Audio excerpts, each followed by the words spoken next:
ಭಾರತೀಯರು ಆಚರಿಸುವ ಯಾವುದೇ ಹಬ್ಬ, ಹರಿದಿನಗಳು, ಸಮಾರಂಭ, ದಿನಾಚರಣೆ, ಜಯಂತಿ, ಉತ್ಸವಗಳು ಸಾಮಾನ್ಯವಾಗಿ ಅಮರವಾಗಿ ಉಳಿದಿರುವ ಯಾವುದೇ ಗತ ವ್ಯಕ್ತಿಯ ಶಕ್ತಿಯ ಅಥವಾ ಪ್ರಾಚೀನತೆಯ ಪ್ರತೀಕಗಳಾಗಿರುತ್ತೆ. ಹೀಗೆ ಹಿಂದೂಗಳ ಪ್ರಮುಖ ಹಬ್ಬಗಳಲ್ಲಿ ಒಂದಾದಂತಹ ಮಹಾಶಿವರಾತ್ರಿ ಆಚರಣೆಗೂ ಹಿನ್ನೆಲೆ ಇದೆ. ಅನೇಕ ಕಥೆಗಳಿವೆ.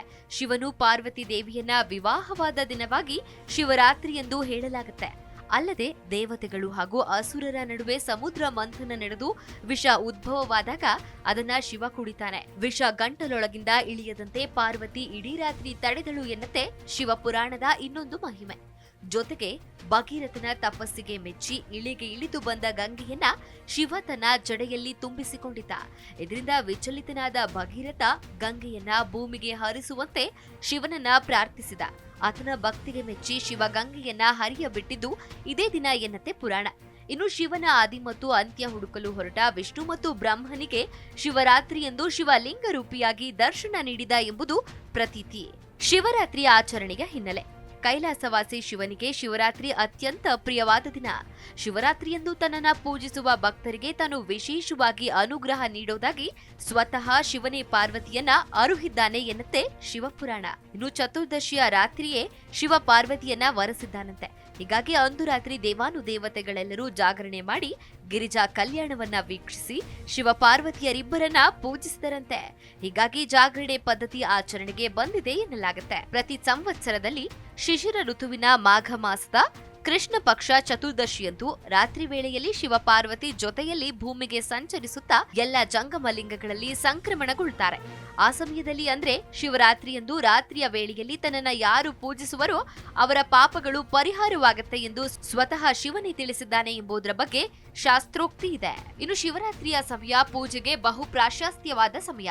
ಆ ದಿನ ರಾತ್ರಿಯಲ್ಲಿ ಮೋಡಗಳಿಲ್ಲದ ಶುಭ್ರ ಆಕಾಶ, ಮಂಗಳಕರ ನಾದ, ಶುಭ್ರ ಚಂದ್ರ ಸ್ಫೂರ್ತಿ ಹುಟ್ಟಿಸುವ ಸಂವೇದನಾಶೀಲ ವಾತಾವರಣವನ್ನ ಕಾಣಬಹುದು. ಪ್ರಶಸ್ತವಾದ ಕಾಲವಾಗಿದ್ದು ಅಂದು ಈಶ್ವರನ ಆರಾಧನೆ ಮಾಡಿದರೆ ಪಾಪ ಕರ್ಮಗಳನ್ನ ಕಳೆದುಕೊಳ್ಳುತ್ತಾನೆ ಎಂಬ ಪ್ರತೀತ ಸ್ಕಂದ ಪುರಾಣದಲ್ಲಿ ಉಲ್ಲೇಖವಾಗಿದೆ. ಹೀಗೆ ಮಹಾಶಿವರಾತ್ರಿಯ ಈ ಪವಿತ್ರ ದಿನದ ಮಧ್ಯರಾತ್ರಿಯಲ್ಲಿ ಶಿವಲಿಂಗ ರೂಪದಲ್ಲಿ ಆವಿರ್ಭವಿಸಿದನಂತೆ. ಹಿಂದೂಗಳಿಗೆ ಪ್ರಮುಖವಾಗಿ ಶಿವ ಭಕ್ತರಿಗೆ ಮಹಾಶಿವರಾತ್ರಿ ಉಪವಾಸದ ದಿನವಾದ್ರೂ ಹಬ್ಬದ ಸಡಗರ ಮನೆ ಮಾಡುತ್ತೆ. ಪ್ರಾತಃ ಕಾಲದಲ್ಲಿಯೇ ಎದ್ದು ಸ್ನಾನ ಮಾಡಿ ಮಡಿ ವಸ್ತ್ರ ತೊಟ್ಟು ಉಪವಾಸವಿದ್ದು ಶಿವ ದೇವಾಲಯಗಳಿಗೆ ತೆರಳಿ ಶಿವಾರ್ಚನೆ ಮಾಡಿದ್ರೆ ಮತ್ತು ರಾತ್ರಿ ಇಡೀ ಜಾಗರಣೆ ಮಾಡಿ ಶಿವನ ಪೂಜೆ ಮಾಡಿದ್ರೆ ಎಲ್ಲ ಕಷ್ಟಗಳು ಪರಿಹಾರವಾಗಿ ಸುಖ, ಶಾಂತಿ, ಸಂಪತ್ತು ಲಭಿಸುತ್ತೆ. ಪಾಪ ಪರಿಹಾರವಾಗುತ್ತೆ ಎಂಬ ನಂಬಿಕೆಯೂ ಇದೆ. ಶಿವರಾತ್ರಿಯ ಆಚರಣೆಗೆ ವೈಜ್ಞಾನಿಕ ಕಾರಣ. ಅಲ್ಲದೆ ಶಿವರಾತ್ರಿಯ ಆಚರಣೆಗೆ ವೈಜ್ಞಾನಿಕ ಕಾರಣಗಳು ಕೂಡ ಇದೆ. ಸೂರ್ಯ ಮತ್ತು ಚಂದ್ರರ ಚಲನೆಯಿಂದಾಗುವ ಎಲ್ಲ ಕಾಲ ವ್ಯತ್ಯಾಸಕ್ಕೆ ನಮ್ಮ ದೇಹ ಹೊಂದಿಕೊಳ್ಳಬೇಕಾಗುತ್ತೆ. ಈ ನಿಟ್ಟಿನಲ್ಲಿ ಈ ಹಬ್ಬದ ಆಚರಣೆ ಮುಖ್ಯವಾಗಿದೆ.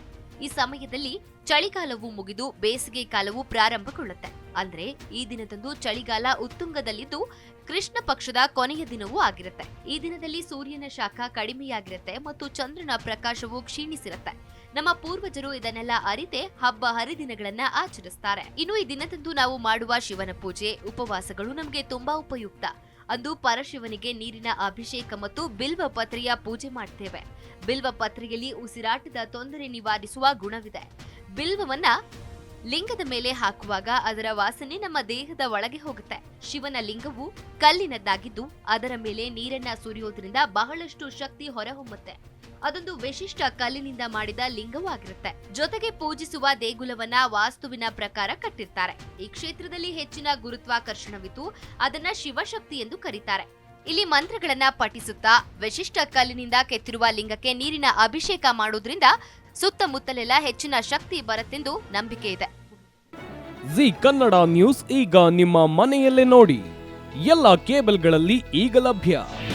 ನಿಮ್ಮ ನೆಚ್ಚಿನ ಜಿ ಕನ್ನಡ ನ್ಯೂಸ್ ಈಗ ಸನ್ ಡೈರೆಕ್ಟ್ ನಲ್ಲಿ number 292, Tata play number 1664, Jio TV number 1334, NXT digital number 30, in cable number 30, city networks 51, U digital number 162, GTPL number 17, Rockline telecommunications number 42, Shri Basaveshwara cable number 168, rural cable network 60, Vinayaka digital 57, Abhishek cable 821, city channel 53, Siddeshwara cable network 57, V4 digital Infotech 628, Surya digital networks 53, Gajanan digital number 836, Malnad Infotech Private Limited number